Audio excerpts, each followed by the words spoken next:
Yo guys, welcome back to the channel. On the same day that I got Jinhsi, I actually managed to finish her build. It's not perfect just yet, but it is pretty damn good. So I figured it's finally time to make my first character specific guide for Wuthering Waves. And I'm really damn happy that the first character that I'm gonna make a guide for is none other than Jinhsi. Just look at her, bro. She's just so pretty. Look at her. So yeah, we're gonna be talking about her best weapon and other options for the weapon, echo set, team comps, and whatnot. So without further ado, let's just get into it.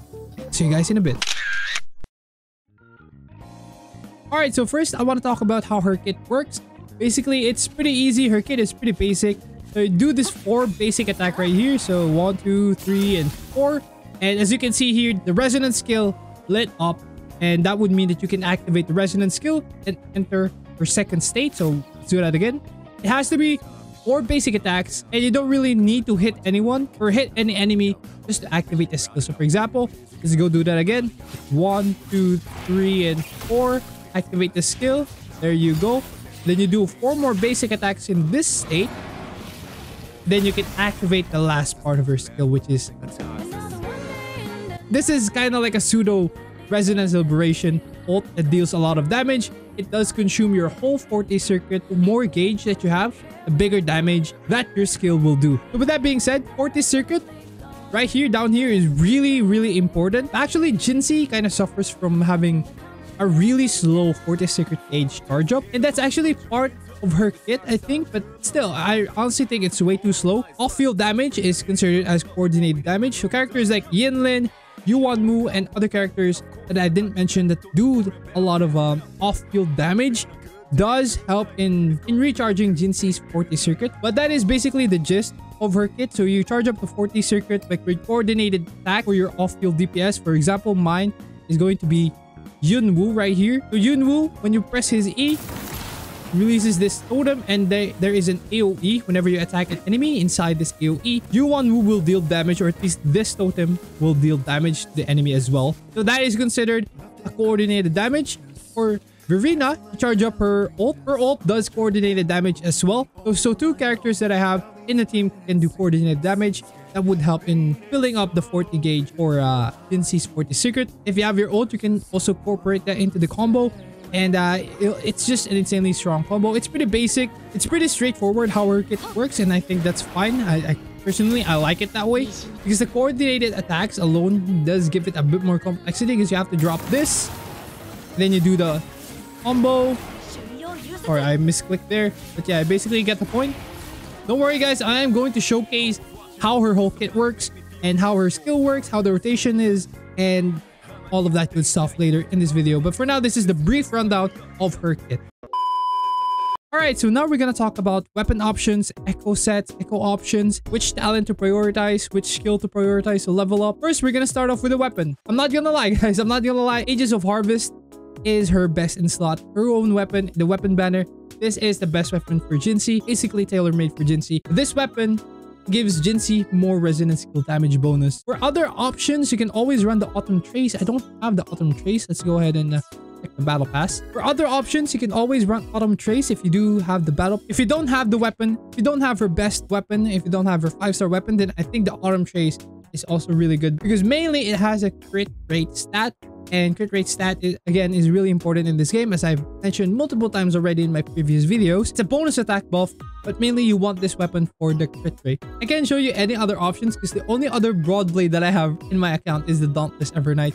And yeah, a bunch of 3-star. I guess you can use the Guardian Broadblade. Because of the stat alone, you want to use a 4-star or a 5-star. So Autumn Trace, I think, is the second best. If you have Jian's weapon for some reason and you don't have Jian, then I guess you can also use that weapon. As long as it's a crit rate subset in the weapon, then I think it's going to be good. If you don't have a crit weapon, then at least an attack percent weapon and a pretty good weapon ability as well. Definitely not the Dauntless Evernight though. Okay, so now we're going to talk about the Echo set, the Echo build, the cost for Echo. Because currently there are 2 costs for Echoes. We have the Morning Ikes and right now the new Echo right here, which is the dragon. Cool ass, big ass dragon. This is Jue, or however you want to pronounce that. In my opinion, the best set is, of course, the Spectro set right here with the intro skill and spectral damage increase. Because with Jinhsi, you're gonna do a lot of rotations, intros, outros, and stuff like that. So spectral damage plus 30% for 15 seconds whenever you do an intro skill for Jinhsi. Jue is really good because it doesn't transform. You don't transform into Jue, unlike most cost for echoes in the game at least. Meaning you don't lose your DPS time. You just go click this and it does its thing while you're doing your thing. So that's why I like Jue over Morning Ikes. The Resonator gains 16% resonance skill damage bonus, which is pretty damn good as a bonus as well. So this is the animation for Morning Ike. Yeah, it's fairly fast, right? So, but the thing is, you can't actually use this in mid-air. Unlike Jue, you can use mid-air. So either you activate this before you do your combo string, or you do it within your combo string. So for example, 1, 2, 3, 4, do this, and then use your skill, and you're mid-air. And that is also one of the downsides of using Morning Ikes. All right, so let's incorporate Jue into the combo. This is much more easier actually. So 1, 2, 3, and 4, we activate your skill, and we're in the air. You look at our Jue there, we can still use it mid-air. So let's try to incorporate that now into the combo. So let's just wait for our skill again. 1, 2, 3, and 4 combo 1. Do that again. 4. We activate Jue here, and then we can activate RE. As you can see, it is available to activate. So you can use Jue when you're in the air. It doesn't matter. You can use it whenever you want. You won't transform. It does its own thing while you do your own thing. And yeah, we have 3 attack here. Cost 3 attack and cost 1 attack. So cost 3 attack because we already have so much spectral damage bonus, and there is such a thing as diminishing return. Like if you have too much of this certain stat and you can't really utilize it, that's why I put attack instead. Like for example, 1900 right now. That is where the 60% damage bonus of spectral is gonna come from, or you're gonna get their damage from. So for example, with only 1 cost 3 spectral damage bonus, I already have 52%. So this is already high enough. And the thing is, in her Forte, she has this inherent skill called Radiant Surge. Jinhsi's spectral damage bonus is increased further by 20%, so it's gonna be 72%. That's a lot of spectral damage bonus anyway. I'd rather put my stat in the base stat here, like for example the attack, where spectral damage is gonna get its damage from basically. So yeah, that's why I'm running an attack cost 3. Also, I'm running a crit damage because I have a lot of crit rate already, and that's not taking into account that my Age of Harvest is still level 70. So at max, this is gonna be 24, so that's 4 more. And we got a stat bonus here that is crit rate, so that's 5.6 crit rate more, basically the 9 more crit rate. So I'm gonna have 80% crit rate by the time that I max my Jinhsi. So for the skills that you want to prioritize, of course, Forte Circuit and then the Resonance Liberation. That is how you want to go about with this. Last is the intro skill. It doesn't deal that much damage. As you can see, it's only 108. It's not that much, so this is the least priority, in my opinion at least. Before we move on to the team comps, I just want to show you guys that I don't have my S1 activated here. So I want to do my guides without the sequences, so I don't have my sequence activated. Let's move on to the team comps. What I have right now is Jinhsi, Yuwonwu, and Verina's. I don't have my Yuwonwu leveled up. If you don't want to run Yuwonwu, because everyone has Yuwonwu, but if you don't want to run Yuwonwu, you have Yinlin. That's also really good. So Jinhsi, Yinlin, and Verina. If you don't have Yinlin like me, and you don't want to use Yuwonwu, then you can also run Mortefi. So the main thing you want to keep in mind when making a team comp for Jinhsi is they do have the coordinated attack right here, because right now characters have roles, right? For example, I just want to showcase that real quick because I find it really damn helpful. Jinhsi here is a main damage dealer, powerful damage dealer. This is really good, guys. It also has a description to what it actually means. For example, coordinated attack excels at coordinated attack. So this is what you want to look for when you're running a team comp for Jinhsi: coordinated attack and a concerto efficiency. And I have Mortefi, but for Mortefi, he has to use his ult for the coordinated attack. That's why I'd rather use Yuwonwu, because you just need to drop his E, and that's about it. Now you can make a case for Tao Chi, because Tao Chi does provide resonance skill damage amplification, but the concerto energy for Tao Chi takes so long to build up.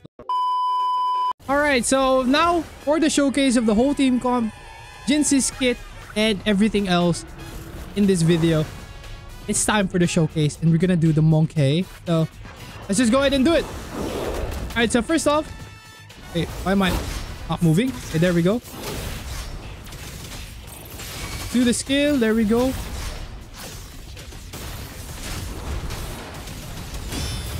There we go. Let's switch to Yuwonwu. Drop this. Drop the ult.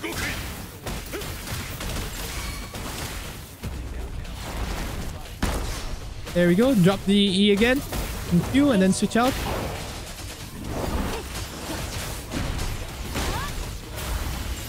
Look at this damage.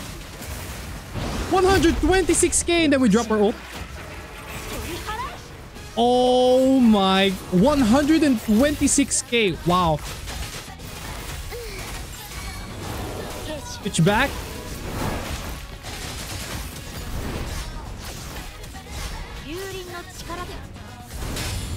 There we go. Beautiful. I forgot the 142 with Verena. Oh my. Let's activate this. Go back to Jinhsi. Activate this. Fly up.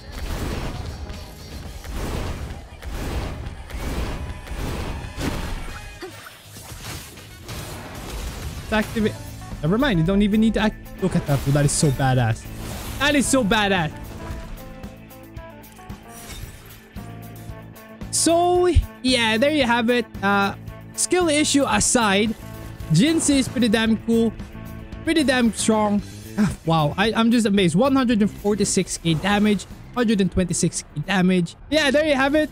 That's it. So basically, you drop this, then echo skill, and there are even times where I forget to use Jinhsi's echo skill. So it does kind of take a bit of practice in order to do it, because I haven't been doing it that much. Look at my U1 with still level 40. Well, yeah, you get the gist of things. Same goes for Yinlin. Just use Yinlin's Forte Circuit, and yeah, but U1 will, man, U1 will. All right, so that is it for the video, guys. Thank you so much for watching. I do hope you enjoyed the video, or at least learned something new. And if you did, please don't forget to leave a like. Also, comment down below what you guys think of Jinhsi, and are there any suggestions that you want to suggest? Just leave a comment down below. So yeah, I do hope that this guide somehow helped you with building your Jinhsi, your team comps, and stuff like that. And last but not least, please don't forget to subscribe to the channel. We'll be doing more Wuthering Waves content in the future, and other games that I might be interested in playing. So yeah, stay tuned for all of that good stuff. I'll see you all in the next video. Peace.